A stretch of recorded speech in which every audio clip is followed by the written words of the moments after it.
ယာရုအာနာထက်မြစ်တာတရားကိုရှေ့တန်းတင်တဲ့ကမ္ဘာအခြေအဆုံးသမ္မတကြီး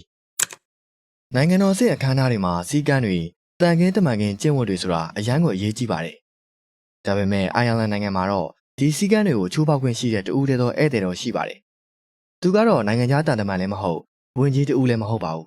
။သူကတော့ခြေလေးချောင်းပိုင်ရှင် Bernese Mountain ခွေးလေးနှစ်ကောင်ပဲဖြစ်ပါတယ်။ဒီနေ့ဗီဒီယိုမှာတော့ကမ္ဘာမီဒီယာတွေကကမ္ဘာအခြေအဆုံးသမ္မတလို့တင်စားကြတဲ့အိုင်ယာလန်သမ္မတမိုက်ကယ်တီဟေဂင်နဲ့သူ့ရဲ့ခွေးလေးတွေအကြောင်းကိုတင်ဆက်ပေးသွားမှာဖြစ်ပါတယ်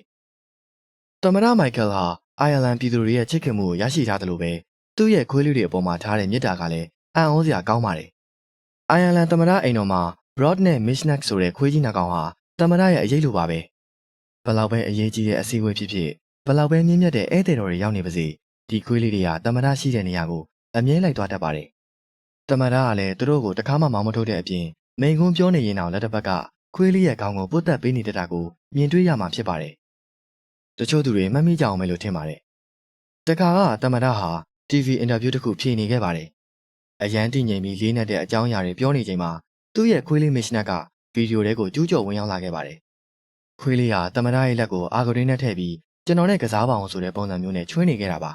။အံ့ဩစရာကောင်းတာကသမ္မတဟာစိတ်မဆိုးတဲ့အပြင်မျက်နှာတစ်ချက်မပြတ်ပဲအင်တာဗျူးကိုဆက်ဖြည့်ရင်းလက်တစ်ဖက်ကတော့ခွေးလေးကိုအလိုလိုက်ပြီးတော့ကစားပေးနေခဲ့ပါတယ်။ဒါဟာဟန်ဆောင်မှုမရှိတဲ့စစ်မှန်တဲ့မေတ္တာတရားပါပဲ။ကမ္ဘာတဝန်းကလူသားပေါင်းများစွာဟာဒီမြင်ကွင်းကိုကြည့်ပြီးတော့သမ္မတရဲ့ကျင်နာတတ်တဲ့စိတ်ထားကိုချီးကျူးခဲ့ကြပါတယ်။ဒါကြောင့်လူတွေကသမ္မတကိုဘာလို့ခွေးတွေကိုအနားမှာဒီလောက်ထိအမြဲခေါ်ထားရတာလဲလို့မေးလိုက်တဲ့အချိန်မှာတော့သမ္မတမိုက်ကယ်ကတော့သူတို့ကကျွန်တော်ရဲ့မိသားစုဝင်နေမလို့ပါလို့ရိုးရိုးလေးပဲပြန်ဖြေသွားခဲ့ပါတယ်။ယာဒူးအာနာတွေနိုင်ငံရေးလောကဒဏ်တွေကြားမှာဒီခြေလေးချောင်းတငယ်ချင်းတွေကပဲသမ္မတကိုစိတ်အေးချမ်းမှုပေးနိုင်တာပါသူတို့ကသမ္မတကိုနိုင်ငံတော်အကြီးအကဲလို့မမြင်ပဲချစ်ရတဲ့ဖေဖေတယောက်လိုပဲမြင်ကြတာပါ